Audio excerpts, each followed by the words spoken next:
नमस्कार दोस्तों, राउत क्लासेस में आपका स्वागत है। जैसे कि हमने पहले वीडियो में बोला था कि हम लोग सेकंड सेकंड पार्ट में सिग्मा बॉन्ड, पाई बॉन्ड तथा संकरण के बारे में पढ़ेंगे। तो चलिए शुरुआत करते हैं सिग्मा बॉन्ड, पाई बॉन्ड और संकरण को लेकर। ठीक है, हमें जो कार्बनिक यौगिक में संकरण पढ़ने हैं, टोटल 3 तरह के पढ़ने हैं। एक संकरण जो sp3 होती है, एक sp2 और एक sp। तो जब भी ध्यान रखेंगे, शुरुआत करते हैं सबसे पहले sp से ही, sp3 से ही। जब कोई कार्बन एटम अपने आगे और पीछे 4 तरह से एटम से जुड़े हुए हों, तो उस तरह की यौगिक का संकरण होता है sp3। लेकिन जब कोई कार्बन एटम जब जब जब कोई कार्बन एटम अपने आगे पीछे 3 एटम से जुड़े हुए हों, तो उसकी संकरण होती है sp2। ठीक है, और जब कोई कार्बन एटम अपने आगे पीछे 2 एटम से जुड़े हुए हों, तो उसका संकरण होता है sp। ठीक है, एक बार क्या करते हैं, सबका एग्जाम्पल देख लेते हैं। जैसे अगर बात करें sp का, कि हमने क्या बोला कि जब कोई कार्बन एटम क्या हो, अपने आगे पीछे कितने एटम से जुड़े हो, 4, तो उसके संकरण क्या होगा, sp3। जैसे फॉर एग्जांपल ये कार्बन हो गया, इसके आगे और पीछे हम क्या करते हैं, 4 हाइड्रोजन बना देते हैं। ठीक है, तो टोटल एटम कितने हो गए, 4। तो जब 4 एटम आगे पीछे जुड़े होते हैं, तो उसकी संकरण क्या होती है, sp3। एक और एग्जाम्पल लेते हैं, जैसे मान लेते हैं इथाइन का एग्जाम्पल लेते हैं। तो ये हो गया H, कार्बन, फिर डबल बॉन्ड कार्बन, फिर इधर एक H, फिर इधर एक H। इस कार्बन को देखो, ये कितने एटम से जुड़े हुए हैं, एक आगे और 2 हाइड्रोजन पीछे, टोटल हो गए 3 एटम। जब कोई कार्बन एटम 3 एटम से आगे और पीछे जुड़े हो, तो उसका संकरण क्या होता है, sp2। ठीक इसी तरीके से अगर इस कार्बन को देखेंगे, तो इधर एक हाइड्रोजन, नीचे एक हाइड्रोजन, पीछे एक कार्बन, टोटल कितने हो गए, 3। तो इसकी संकरण क्या हो जाएगी, sp2।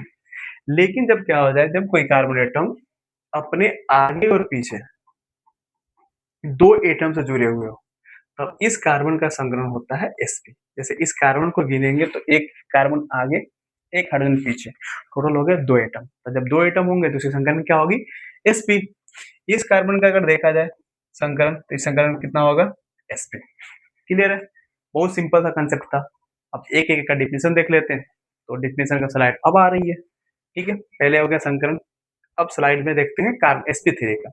वही जो हमने पहले बोला है कि जब कोई भी कार्बन का परमाणु 4 परमाणु से जुड़ा होता है, तो उसका संकरण क्या होती है, sp3।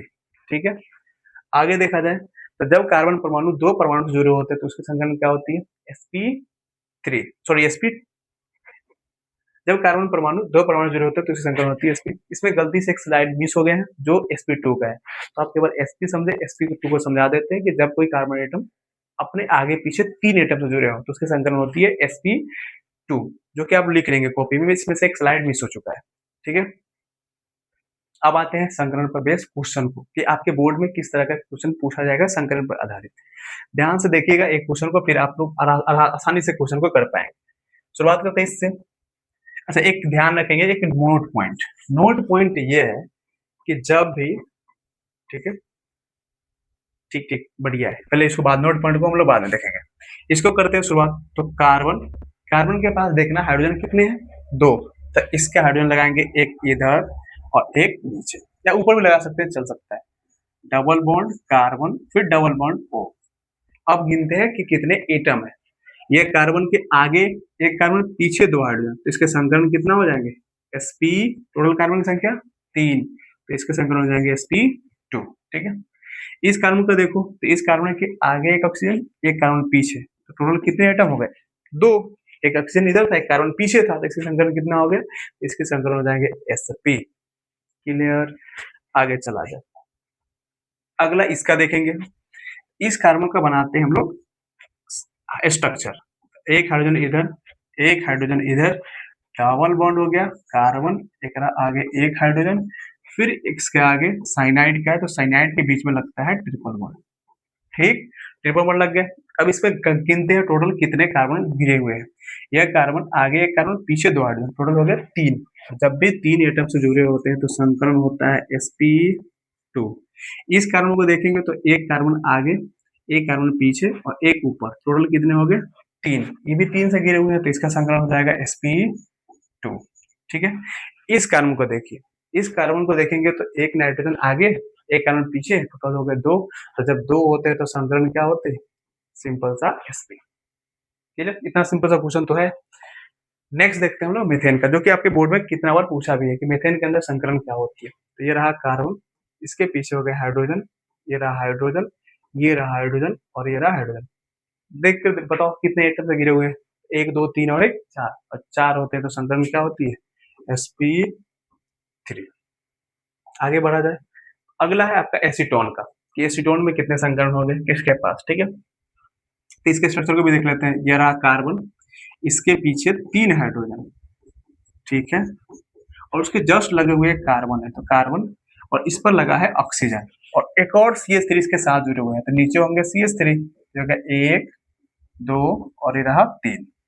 संकरण का बात करते हैं, ये कार्बन, एक ऊपर कार्बन, नीचे 3 हाइड्रोजन, टोटल हो गए 4 एटम से जुड़े हुए हैं, तो इसका संकरण क्या हो जाएगा, sp3। यह कार्बन एक पीछे, एक ऑक्सीजन ऊपर इधर और एक कार्बन नीचे, टोटल हो गया 3 एटम से। जब 3 एटम से जुड़े होते हैं तो होता है संकरण sp2। ये इस कार्बन को देखेंगे तो एक कार्बन इधर, 3 कार्बन पीछे, टोटल कितना हो गया 4, और 4 होते हैं तो क्या होता है संकरण sp3। बहुत सिंपल क्वेश्चन है। आगे बढ़ते हैं हम लोग बेंजीन को लेकर। बेंजीन को आप लोग देखे होंगे, बेंजीन का स्ट्रक्चर एक बार दिखा देते हैं। बेंजीन का स्ट्रक्चर होता है तकरीबन इस तरीका का, तकरीबन का यही होता ही है। अब क्या समझाते हैं कि इसके प्रत्येक कोना पर क्या होता है, बेंजीन के प्रत्येक कोना पर कार्बन होते हैं, कार्बन कार्बन कार्बन, और सभी कार्बन के पास एक एक हाइड्रोजन, एक हाइड्रोजन इधर, एक हाइड्रोजन इधर, एक इधर और एक इधर। अगर इसको और बॉन्ड लाइन स्ट्रक्चर में देखेंगे तो बॉन्ड लाइन स्ट्रक्चर देख लेते हैं एक बार। तो ये रहा मेन कार्बन, इससे जुड़ा हुआ एक कार्बन, इसके नीचे एक कार्बन, ठीक है, इसके जस्ट बगल में एक कार्बन, इसके बगल में भी एक कार्बन, इसके ऊपर एक कार्बन, और ये हो गया इसके साथ कार्बन, ठीक है।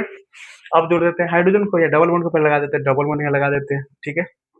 इसके साथ लग गया hydrogen, hydrogen, hydrogen, hydrogen, hydrogen और ये रहा हाइड्रोजन।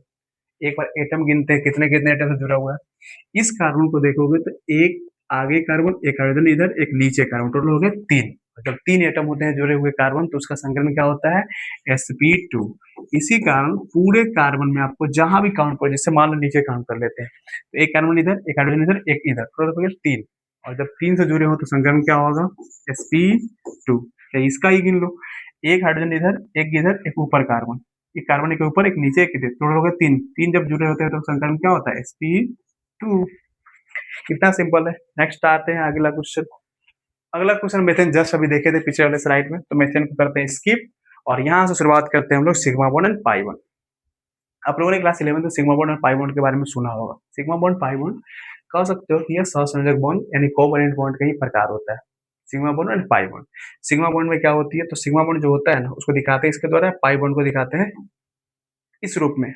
और सिग्मा बॉन्ड कब होती है, जब भी आपके कभी कंपाउंड के अंदर सिंगल बॉन्ड आता है तो होता है सिग्मा बॉन्ड, जितना सिंगल बॉन्ड उतना सिग्मा बॉन्ड। पाई बॉन्ड में क्या होती है कि जब डबल बॉन्ड आएगा या कभी ट्रिपल बॉन्ड आएंगे, तो जब पाई बॉन्ड के अंदर जब आता है, जब डबल बॉन्ड जब आती है तो इसके अंदर एक पाई बॉन्ड होते हैं और एक होता है सिग्मा बॉन्ड, ठीक है। और जब ट्रिपल बॉन्ड आता है तो इसमें होता है 2 पाई बॉन्ड और एक होती है सिग्मा बॉन्ड। सिंपल सा है, फिर समझा देते हैं। जब भी कंपाउंड के अंदर अगर सिंगल बॉन्ड आएंगे तो उसमें होगा सिग्मा बॉन्ड। जब भी किसी कंपाउंड के अंदर आएगा डबल बॉन्ड तो उसके अंदर होंगे पाई बॉन्ड, ठीक है। अगर एक पाई बॉन्ड, एक डबल बॉन्ड के अंदर एक पाई बॉन्ड और एक सिग्मा बॉन्ड होता है, ट्रिपल बॉन्ड के अंदर 2 पाई बॉन्ड और एक सिग्मा बॉन्ड होते हैं। आते हैं इसके डेफिनेशन पे, तो डेफिनेशन में पढ़ लेते हैं क्या जस्ट जस्ट बताएं कि जहां सिंगल बॉन्ड होगा वहां सिग्मा बॉन्ड होंगे, ठीक है। इसके बाद ये जो होता है मजबूत बॉन्ड होता है किसका तुलना में, पाई बॉन्ड की तुलना में। यह कम अभिक्रियाशील होता है किसका तुलना में, पाई बॉन्ड की तुलना में। और इसका निर्माण कब होता है, जब परमाणु में जब क्या होती है, आप लोगों ने 11 में पढ़ा होगा कि जब हेड टू हेड ओवरलैप होता है तो उस दौरान क्या होती है, हेड टू हेड जब ओवरलैप होगा तो इस दौरान जो बॉन्ड बनती है उसे कौन सा बॉन्ड होता है, सिग्मा बॉन्ड। आगे चला जाए पाई बॉन्ड की तुलना में, पाई बॉन्ड का डेफिनेशन। तो पाई बॉन्ड के बारे में क्या बताएं कि जब भी डबल बॉन्ड होंगे या ट्रिपल बॉन्ड होगा तो कौन सा बॉन्ड आता है, पाई बॉन्ड।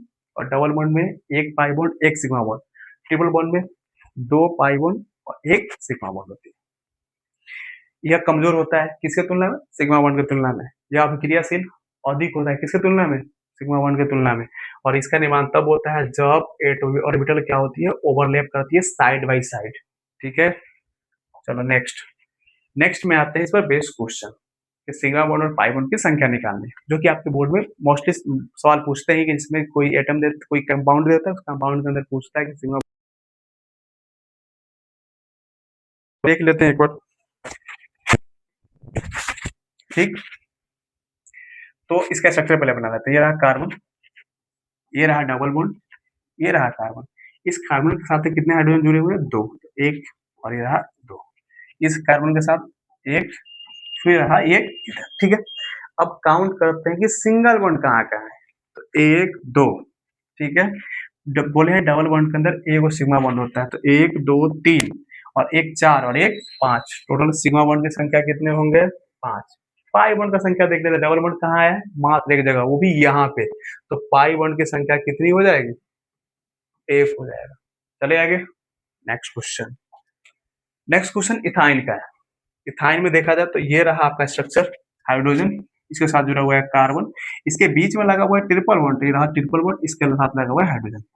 कंसेप्ट को एक बार रिवाइज कर लेते हैं। ट्रिपल बॉन्ड होते हैं तो 2 पाई बॉन्ड, 1 सिग्मा बॉन्ड। तो इसमें हो गए 2 पाई बॉन्ड, एक ऊपर एक नीचे, बीच में एक सिग्मा बॉन्ड, ठीक है। और जहां सिंगल बॉन्ड वहां सिग्मा बॉन्ड। तो 1 2 3, सिग्मा बॉन्ड की संख्या 3, पाई बॉन्ड की संख्या देख लेते हैं, लगे आते, तो कितना हो गया? 2। इतना इजी है, आगे बढ़ा जाए। अगला इस कंपाउंड में आते हैं एक बार, इसको भी स्ट्रक्चर देख लेते हैं। कार्बन, इसके आगे हाइड्रोजन, पीछे हाइड्रोजन, सॉरी पीछे हाइड्रोजन, एक ऊपर हाइड्रोजन, ये रहा डबल बॉन्ड, फिर रहा डबल बॉन्ड, और फिर रहा इसके साथ एक हाइड्रोजन जो कि ऊपर लगना चाहिए, ठीक है। अरे यार मैं, ठीक है, ये रहा कार्बन, इसके साथ रह गया हाइड्रोजन, इसके साथ कार्बन, फिर 3 हाइड्रोजन, तो एक इधर, एक इधर, एक रहा इधर। क्या गिनना है हमें? सिंगल बॉन्ड पहले, सिंगल बॉन्ड गिनते हैं कहाँ कहाँ है। एक यहाँ, एक यहाँ, एक यहाँ, बोले डबल बॉन्ड के अंदर एक सिग्मा बॉन्ड होती है, एक यहाँ, एक यहाँ, एक यहाँ, एक यहाँ, एक यहाँ और एक यहाँ। टोटल काउंट करो, 1 2 3 4 5 6 7 8 और 1 9, 9 गो सिग्मा बॉन्ड में हो गए। तो इसमें 9 गो हो गए सिग्मा बॉन्ड। पाई बॉन्ड गिन लो, डबल बॉन्ड खोजो किधर का है, एक यहाँ और एक यहाँ, टोटल कितने? 2 pi bond. Clear? Next question.